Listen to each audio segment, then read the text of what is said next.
我是世界上最美的女人，但凡见过我盛世容颜的人都会被活活美死。给我接生的护士仅仅看了我一眼，便捂住胸口直接倒地。长大后，求娶我的人踏平了村东头的小山，直到那天，我遇到了跟我长得一模一样的女人，才知道原来我是首长家的亲生女儿。可我才回家过了半个月众星捧月的日子，就有人看不惯了。周末家宴，表妹林薇薇假惺惺地凑过来，表姐长这么好看，在乡下那些年照顾你的男人不少吧？我妈嗑瓜子的手一顿，刚想发火，我就抢先一步开了口，你也不差。隔壁的双胞胎兄弟被你缠得双腿直打颤呢。三婶子当场就炸了，一拍桌子站起来，要我爸狠狠惩治我。我一脸无辜的挑眉，婶子你也悠着点，我三叔年纪也不小了，夜里少折腾点，都影响他早上出操带队了。偌大的堂屋瞬间鸦雀无声，连掉根针都听得见。片刻后，三婶子和林薇薇的尖叫差点掀翻屋顶。饭没吃完，我叼着半块白面馒头，被我妈护着回了东屋。我爸脸涨得通红，指着我半天，最后也只憋出一句：下次少乱说话。我看他半点真火气都没有。奶奶板着脸吩咐保姆把三婶子带回客房禁足，又拉着林薇薇去里屋问话，明着是教育，实则是验她是不是真的不安分。两个哥哥赶紧拽着各自的媳妇溜了，生怕再听着什么劲爆的，没法做人。第二天一早，我妈端着一碗鸡蛋羹来我屋，神色为难。我咬着勺子吓了一跳，妈，咋了？难不成你想向三婶讨要秘籍？我那场花妈瞬间红了脸，连连摆手。不是，绝对不是。我点点头，一本正经地说，我也觉得不是。就我爸看你的那眼神，比新盘的炕还热乎，哪里用得着这些？我妈被我说得骚得慌，好半天才缓过神，说起正事。舒文，妈知道你养父母疼你，把你教的性子直，可咱们现在回大院了，还是首长家属，说话做事能不能委婉点？我凑过去挽住她的胳膊撒娇，妈，您瞧瞧您给我的这凛脸，在乡下要是不厉害点，早被人欺负了。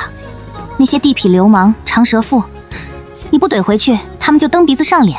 我妈眼圈一红，摸着我的头叹气，都怪妈不好，当年没看好你，让你在乡下遭罪了。原本是来教导我的，最后反倒塞给我一张工业券，让我去买块喜欢的布料，才恋恋不舍地走了。我送完我妈，回头就拉着堂姐秀琴八卦。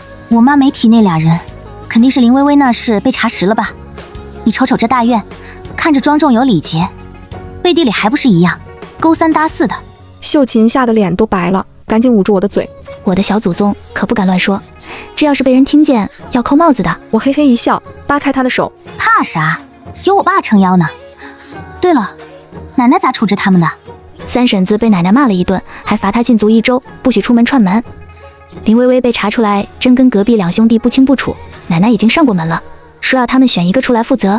结果两兄弟互相推脱，把奶奶气得够呛。我听得啧啧称奇，也不知林薇薇是怎么看上那两怂蛋的，难道是那方面异于常人？秀琴无奈瞪了我一眼，堂妹，你能不能别总说这些虎狼话？我家人虽宠着我，但也摸清了我的性子，好吃好喝供着，就是坚决不让我随便出大院，怕我这张嘴惹祸，更怕我把大院那些娇生惯养的姑妈小子对得下不来台。可我这名声还是传出去了，没多久，居然有人托媒人来林家求亲了。秀琴拿着媒人送来的照片，一脸八卦地凑过来，堂妹，这陆晨舟可了不起，他年纪轻轻就已经是特战连的排长，立过2次3等功，还有1次2等功力。我咔哧咬了口苹果，漫不经心地说，你就直说，他有什么缺点？这话刚落，我妈就红着眼圈进了屋，我爸紧随其后，一脸凝重。我看着他俩这模样，真诚发问，爸妈，你们这是咋了？有啥事儿不能好好说，非得摆这脸色？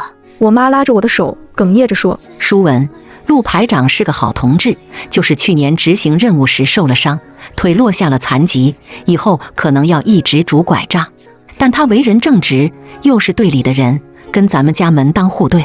你爸和我商量着，这门亲事。我瞬间明白了，这陆晨舟要是没腿疾，年轻有为，相貌周正，怎么会看上我这个从乡下回来名声泼辣的姑娘？我爸妈是怕我年纪大了嫁不出去，又觉得陆晨舟人品可靠，才动了心思。我倒没啥意见，就是有点好奇。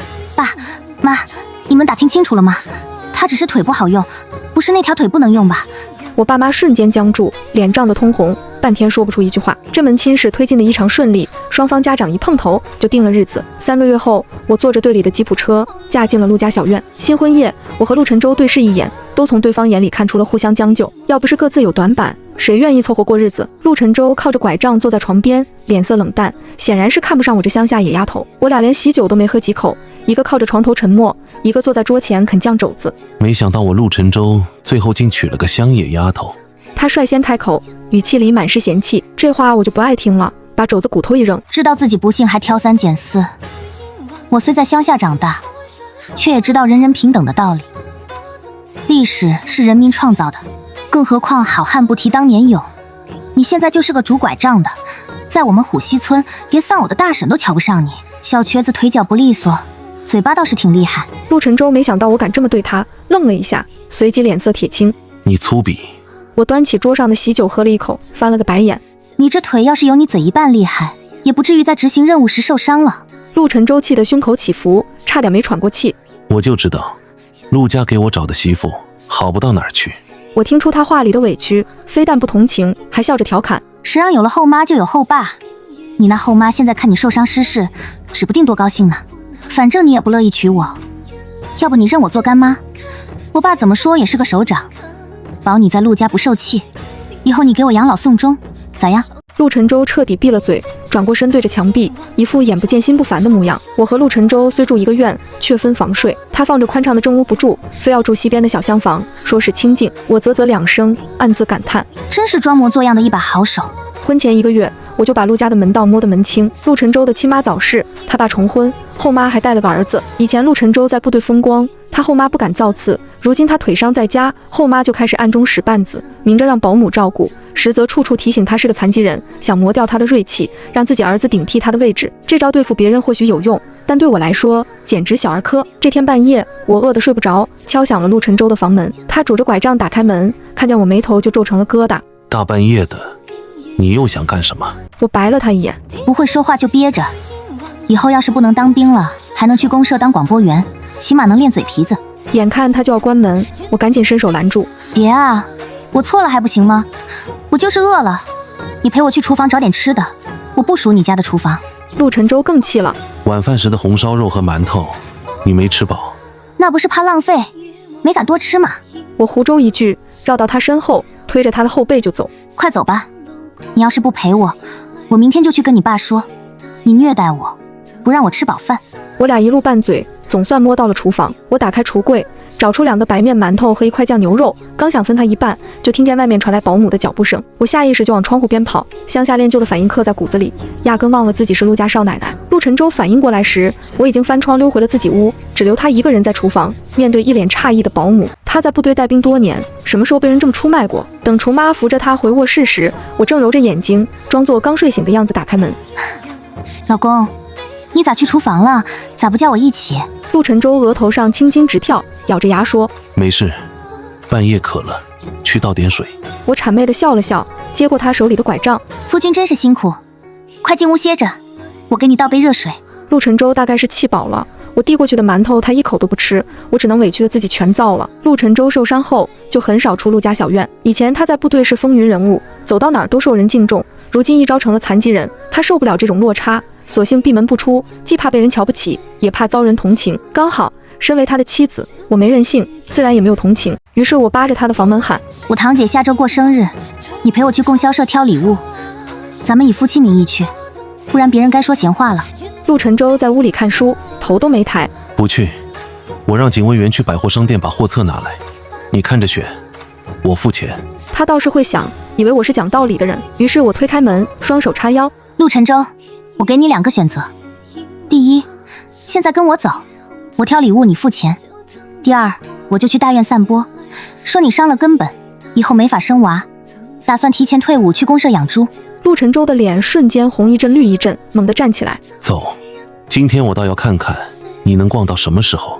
天气正好，我让警卫员跟在后面，亲自扶着陆晨舟，故意专挑人多的地方去。我拿起梳子问售货员：同志，这把塑料梳子多少钱？5毛。这么贵，能便宜点不？我故意拔高声音。您看我男人腿受了伤，家里就靠我爸接济，日子不容易。售货员看了陆晨舟一眼，心软了。那给你算4毛5吧。谢谢同志，您真是好心人。千恩万谢后，我又拉着陆晨舟来到卖毛裤的摊位。我拿起一条蓝色毛裤。婶子，这毛裤暖和吗？可不能骗我，这裤子是给我男人买的，他腿不好，怕冷得很。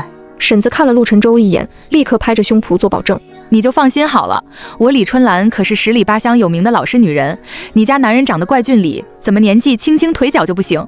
可不是嘛，年纪轻轻就落了残疾，我得多疼着点。买糖葫芦时，我踮着脚挑。大哥，要2串最甜的。我男人腿不方便，够不着。您看我们俩多恩爱，我从不嫌他腿瘸，可不是吗？要不是他腿伤了，也轮不到我。买糖葫芦的大哥也乐了，调笑道：“不会就是你这小妮子给打断的吧？”我笑笑：“我哪能有这本事？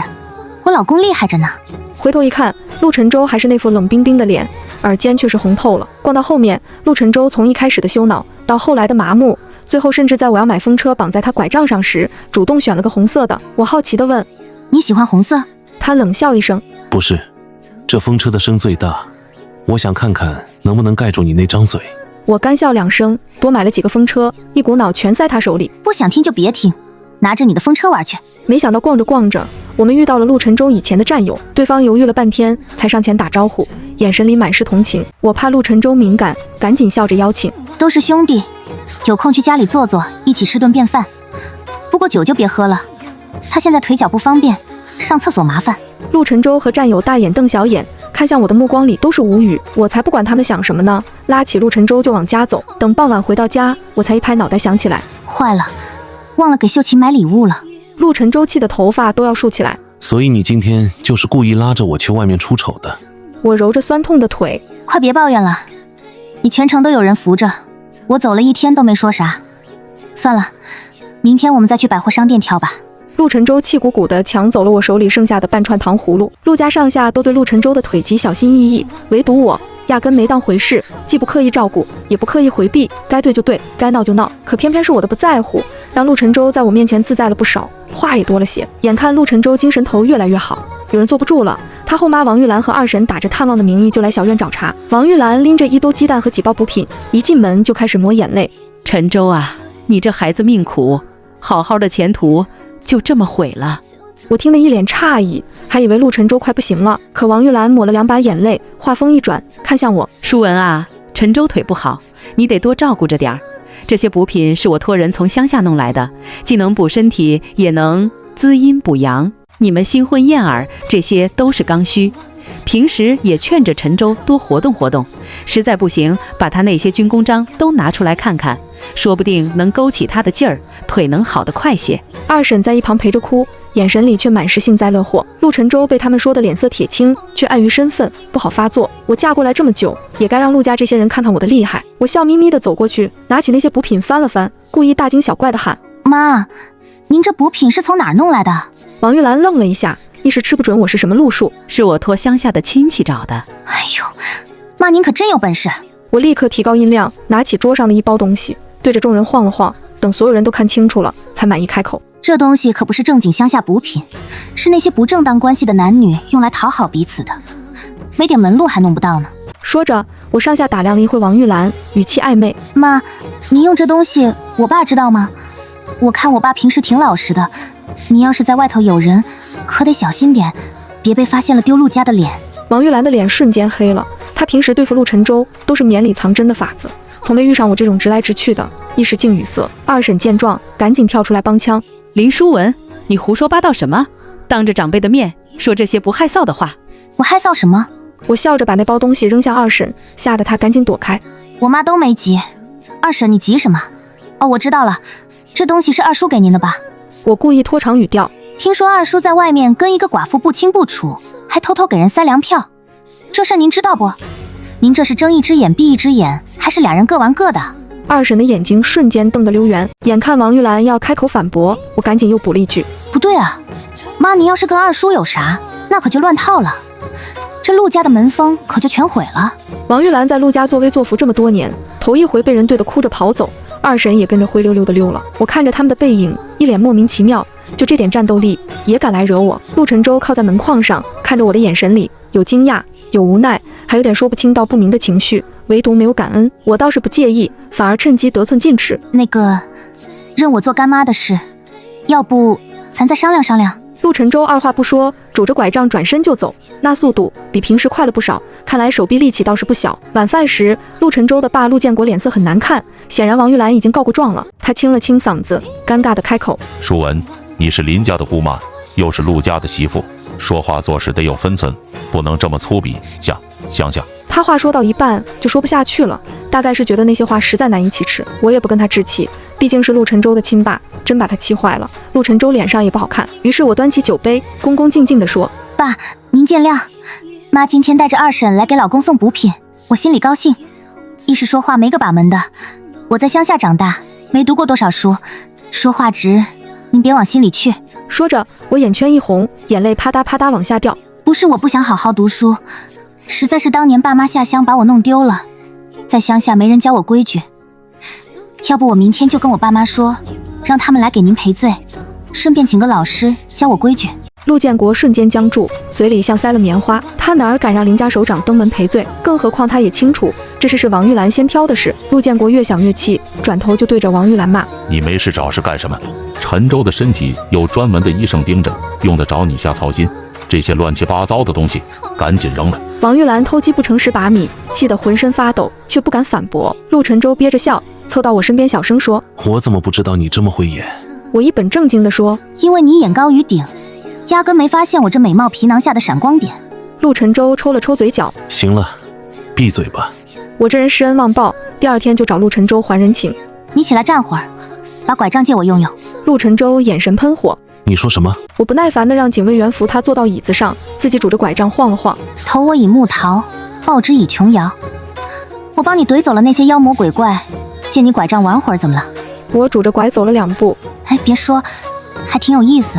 陆晨舟看着我拄着他的拐杖在院子里疯跑，脸黑得像锅底，一句话都不想说。王玉兰在我这吃了亏，心里咽不下这口气。她执掌陆家家务多年，怕我夺权，又恨我护着陆晨舟，就天天在儿子陆明远面前吹枕边风，让他给我找点麻烦。陆明远被他撺掇得头脑发热，拍着胸脯保证：“妈，您放心，我一定让他知道我的厉害，以后再也不敢欺负你。”这天下午，我在大院的小花园散步，被陆明远拦住了。这小子长得普普通通，跟陆晨舟压根没法比，难怪王玉兰想让他顶替陆晨舟的位置。陆明远以为我是乡下丫头，好欺负，一脸轻佻地说：“嫂子，你长得真美，家里人都说你泼辣，我看也不像啊。嫂子，你跟了我那瘸腿大哥，是真可惜。”他说着上前一步，伸手就要碰我的脸。好嫂子，跟我大哥过着没意思吧？不如跟我比我大哥结实，肯定能让你……话没说完，我反手就从腰间摸出一把水果刀，直直朝着他胯下刺去。陆明远吓得魂飞魄散，赶紧往后退，一屁股坐到了地上。见我还要上前，他连滚带爬的起身就跑。我拿着刀在后面追，一边跑一边喊：“好弟弟，别跑啊！你不是说要给我快活吗？晴儿你妈送的补品我看不上，不如你这新鲜的来的实在。我刀法快，保证不疼。回头我让我爸给你找个公社的差事，保你一辈子有粮票。”陆明远被我吓得尖叫不止，围着小花园转圈。我从小在乡下跑惯了，体力比他好得多，始终跟在他身后2步远的地方。大院里的人都被叫声吸引过来，看着我手里的刀，没人敢上前阻拦。没多久，陆明远就体力不支，摔倒在地。我一个跨步上前，按住他，举刀就要往下刺。舒文，住手！陆晨舟的声音传来，我手里的刀停在半空，距离陆明远的胯下只有3寸。陆明远趁机连滚带爬地跑了，边跑边哭。我回头晃了晃手里的刀，笑着对陆晨舟说：“这小子言而无信，说了要给我，真要割了又不敢了。”陆晨舟看着我，眼里闪过一丝笑意，朝我伸出手：“别闹了，跟我回家。”我可以装傻，但林家不能忍。我爸是军区首长，唯一的女儿在婆家被小叔子公然调戏，这要是传出去，林家的脸往哪儿搁？我爸妈当天就带着警卫员赶到了陆家，脸色铁青。陆建国直到被我爸质问，才知道发生了什么。原来王玉兰早就吩咐下人瞒着，怕他生气。当着我爸的面，陆建国又羞又气。陆家理亏在先，这事要是闹到队里，不仅陆明远要受处分，陆家的名声也彻底毁了。陆建国当即下令把陆明远绑起来，重打20大板，又让人把他送到乡下的老宅禁足。什么时候得到我的原谅，什么时候才能回来？我爸妈坐在一旁，全程冷眼旁观，连一句阻拦的话都没有。陆建国知道这是林家没消气，只能硬着头皮加码。我心里清楚，陆建国是想让我碍于情面，早点原谅陆明远。可他想错了，既然把决定权交到我手里，陆明远这辈子都别想回大院。王玉兰也没好下场，陆建国气得扇了他2个耳光，把他禁足在屋里，没收了他管家的权利。陆晨舟看着家里翻天覆地的变化，忍不住感叹：“你可真是个惹事精，走到哪儿都不安生。”什么叫我惹事？明明是你后妈和你弟弟挑衅在先。我不服气地说，越想越不服气。他们也不打听打听，我虎溪村小霸王的名声不是白来的，跟我比耍流氓，他们还嫩了点。陆晨舟满头黑线，赶紧捂住我的嘴。小声点，不嫌丢人。自从这事之后，陆家人彻底摸清了我的性子，没人再敢找我麻烦，见了我都躲着走，跟见了阎王似的。没人找茬，我倒觉得无聊了。闲得发慌时，我开始留意陆晨舟的一举一动，越看越觉得不对劲。我找到陆晨舟，把我的发现说出来时，他眼里的震惊让我瞬间来了兴致。你怎么会这么想？我拖了把椅子，坐到他对面，一本正经地分析。一开始我也没怀疑，你装的挺像的，但百密一疏，总有破绽。10天前，我半夜找你吃馒头，看见你裤脚沾了点松针，是后山特有的马尾松，只有陡坡上才有。你拄着拐杖根本上不去，除非你用跑的。还有上个月15，你说你腿疼，早早睡了。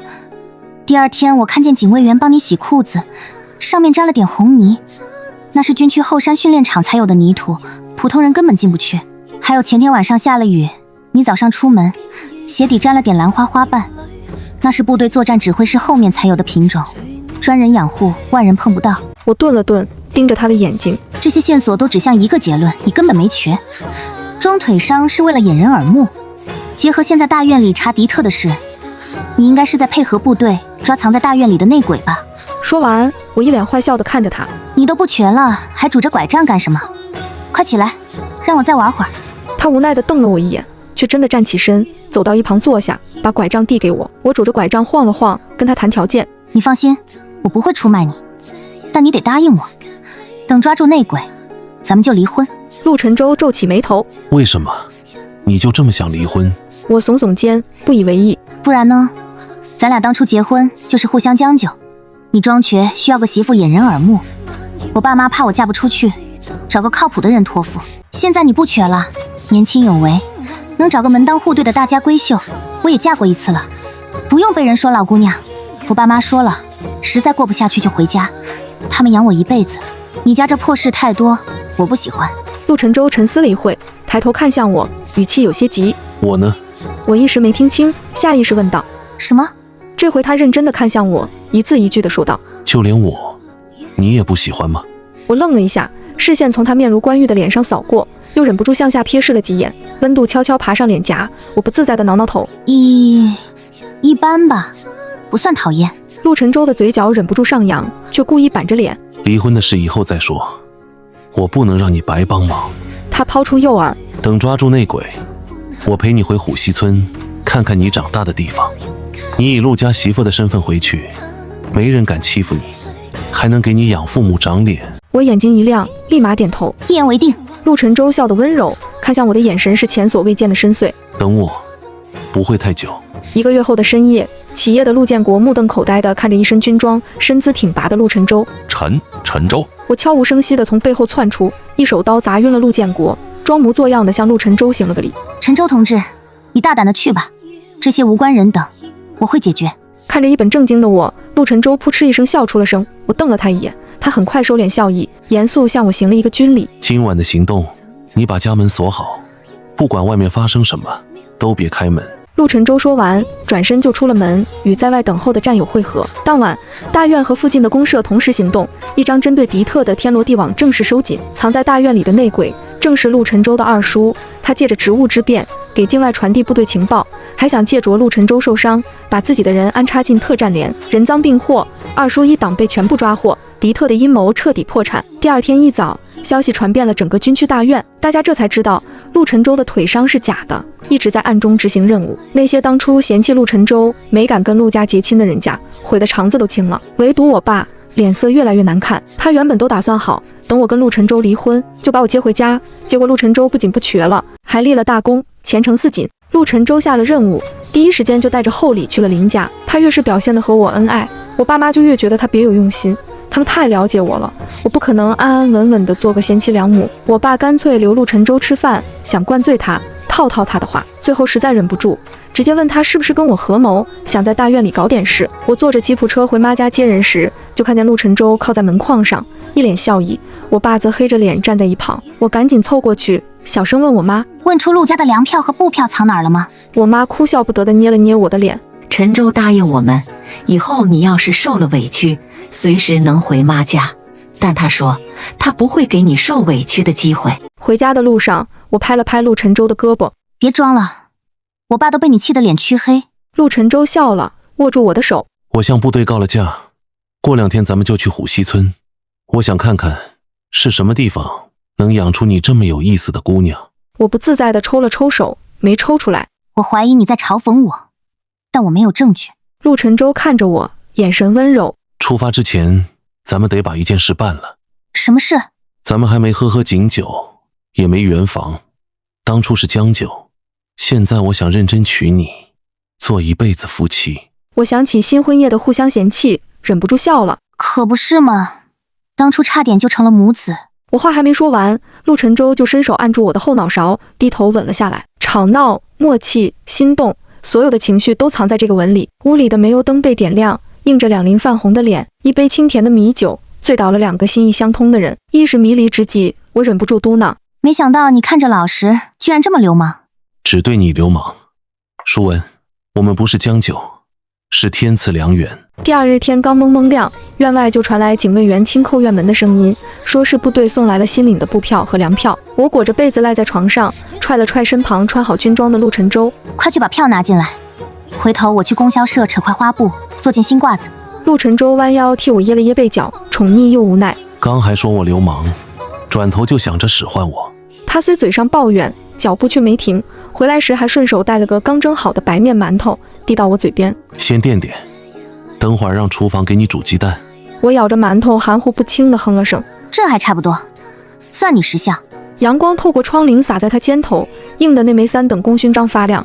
我忽然觉得，比起回虎溪村独当一面，跟面前这个人凑合过一辈子，好像也不算亏。毕竟能有人心甘情愿被我对，还把我宠着的日子，可比在乡下强也才香多了。